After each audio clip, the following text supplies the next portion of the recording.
What's poppin', fellow nerds?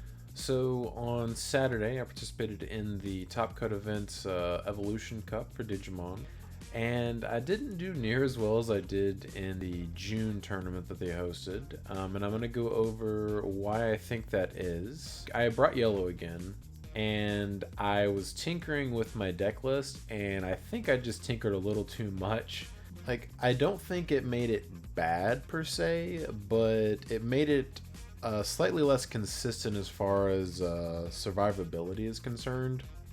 And I'm just going to go over that real quick with you. I'll also go over my matchups. To start off, round one, I played the mirror, which was surprising since it took 5 rounds in June to play a mirror. But yellow wore Grandma in round one, and I did drop that match 0-2.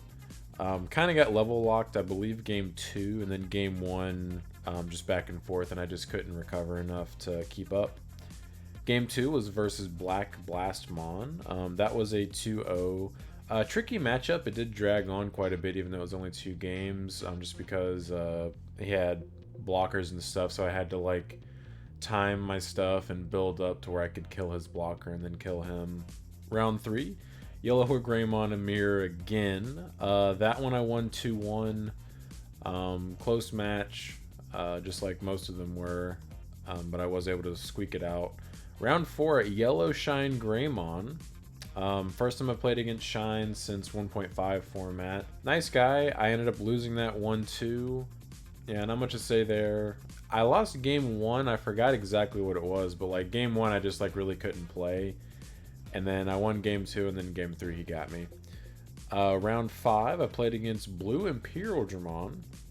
Game 3, so I lost this one 1-2. In game 3, I was forced to, in order for me to survive another turn, I had to give him a bunch of memory by Magndramoning. And if he didn't kill me on his turn, I was going to kill him on my turn.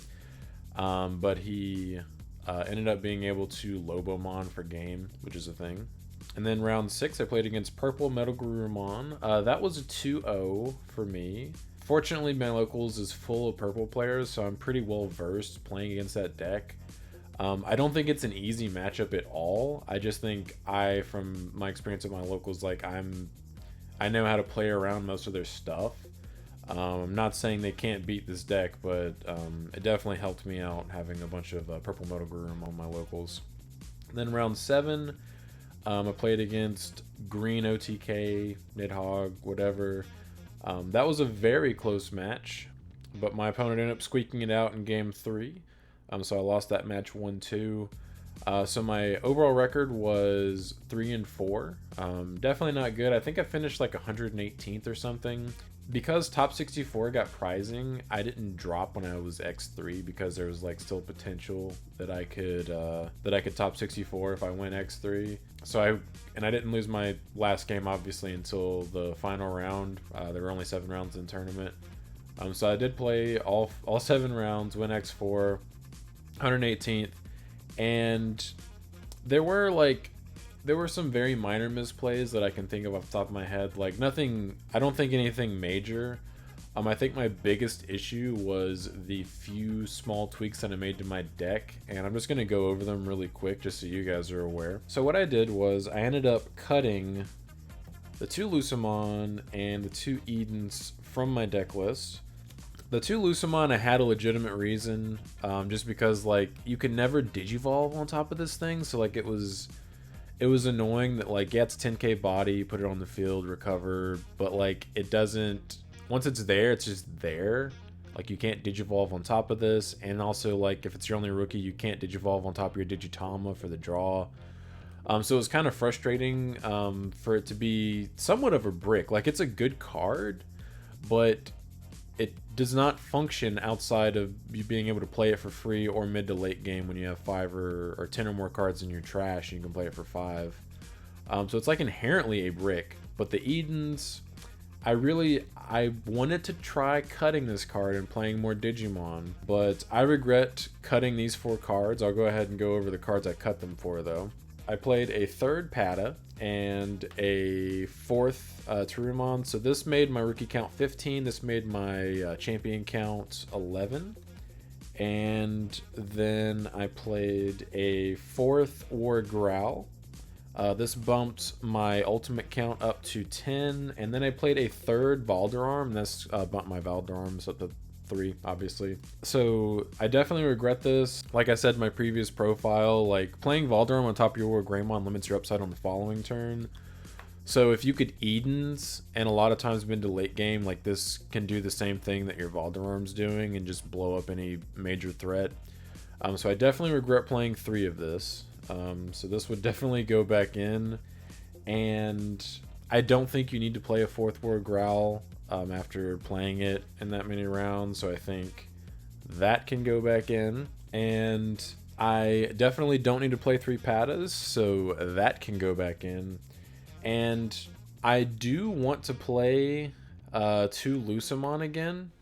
So what I would do, I would also want to play 4 of this, because I think 1 Digivolve champions are very good because it lets you dig for super cheap after you play your champions for free off of your Angewomons or your Magnetramons. So in order to keep this guy at 4, I would actually just cut a Growlmon. So it would still put my champions would stay at 10, so it'd be 16 rookies, 10 champions, 9 ultimates, 6 megas, and 2 level 7s. And then you'd still have the Edens and all that. So like, if you guys are curious, that's the only change I would make to my deck list that is on the channel for yellow, is I would cut a 3rd Growlmon and play a 4th Bunny. And that's it. Everything else, I think it's correct. I was a fool for thinking that I could cut this card and it not impact me. The theory was that if you're going off with Yellow or Greymon, Patamon essentially does the same thing if you're at 0 security, to where like you want to be able to swing twice with War Gray, which is true. But if you're not at 1 or fewer security, this guy doesn't recover. And there are situations where like you're passing the turn to your opponent and they can swing through 1 or 2 security, but if you can play this guy instead of Pata, you can go up from 2 to 3 or 4, and then they can't kill you, and then you can kill them on your turn. Also, this guy can't be Nidhogged, whereas Pata can get Nidhogged, which is unfortunate. So yeah, definitely regret cutting the Lucamons. I'll never do that again, but I'm not playing this deck again, this format. I'm not in any other big events, so I'm just going to be playing at locals and on webcam and stuff. But yeah, that's the final iteration of this deck, is literally just cut the 3rd one of these for the 4th one of these, and that's it. But something else I want to talk about. So I'm considering starting to stream maybe once a week or something like that. Let me know your thoughts on that. Would you guys tune into that? Would you be interested in watching me stream? Obviously, I'd be playing Digimon via webcam. Potentially might be able to find like a webcam locals or something to participate in once a week. But let me know your guys' thoughts on that if you're interested in seeing that. But until next time, I appreciate you guys stopping by. Don't forget to like and subscribe if you enjoy seeing this kind of content and want to come back for more. Until next time, see ya.